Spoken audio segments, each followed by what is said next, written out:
அதுல கோல்வால்கர் சொன்னாரு ஆரியர்களுக்கான நாடா இது இருக்கணும்னு.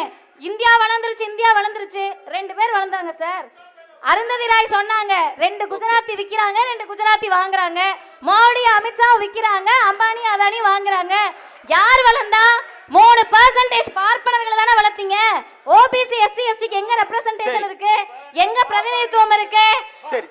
இவருக்கு பார்ப்பனர்களை சொன்னா எவ்வளவு கோவம் வருது. வாங்க பேசுவோம். ஆமா, நான் கேவலம் சொல்லலையே, நீங்க ஏன் கொந்தளிக்கிறீங்க? நான் கோவப்படலையே, நான் இப்ப கொந்தளிக்கிறேன்.